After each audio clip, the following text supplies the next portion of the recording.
Dajmo pogledati, kaj lepega se je dogajalo pri nas. Dajmo pogledati lepe stvari, ki pri nas štimajo, kot recimo tale.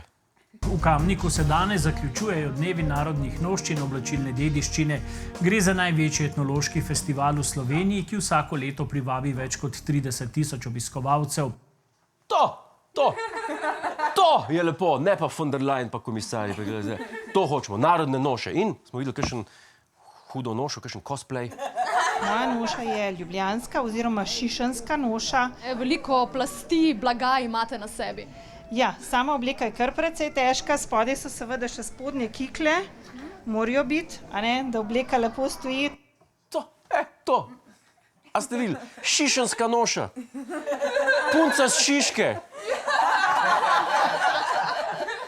Veliko plasti, ni ona easy, se morajo fante kar potruditi, da pridejo do glavne nagrade.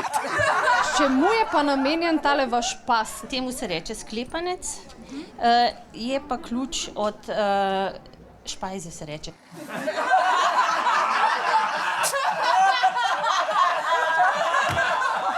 To je pa hudič.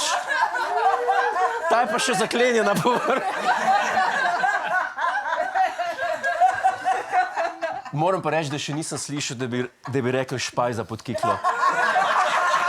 Očitno ima veliko dobrot tam spal. Upam, da ne vloženih. Dajmo se zresniti. Veste, kaj razmišljam? Jaz v bistvu sem žalosten, da je v osnovi to danes redkost, narodne noše in to, da je to del neke daljne tradicije. Zakaj danes ne hodijo punce takole oblečene? V Šiški, recimo, odkudar je bila gospa. Zakaj so danes limke v trenirkah? Zakaj niso limke v narodnih nošah? A ne bila bolj cool? Bi imela večji street cred. Kaj smo še videli? Dajmo še, jaz sem navdušen nad to novico. Kam pa vi tako lepo urejeni? Ja, na paradu. A se da na tem kolesu tudi voziti? Sem se pripeljal, sam se ustavljajo, zdaj bom spet štartal, ker bo malo več prostora. Se pravi, se sama gneča dela, vi bi sicer šli tukaj, ne tako kar ogli. Seveda.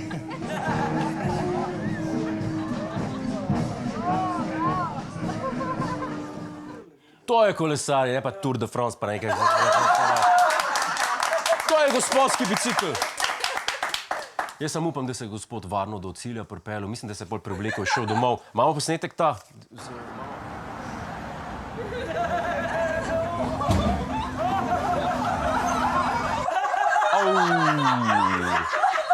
Čas ne gre. Ne gre zmeri. Žal. Kaj so pa kaj rekli obiskovalci festivala? Zelo, zelo v redu. In to je prav pohvalno, da to še organizirajo. Se vam zdi, da so bile punce včasih malo bolj oblečene kot danes, glede na te narodne noše? Ja, to je pa dobro vprašanje. Ampak je pa dopadljivo gledati, veste.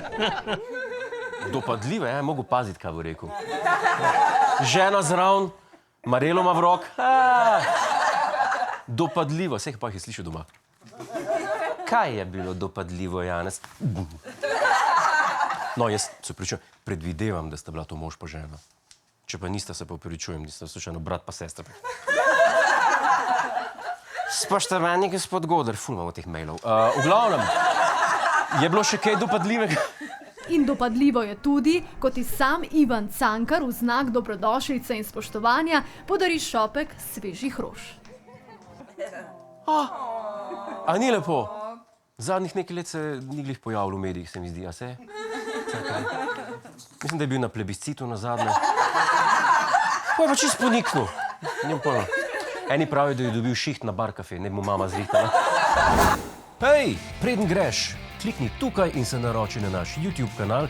Imamo pa tudi TikTok, Instagram in Facebook, tako da le urno.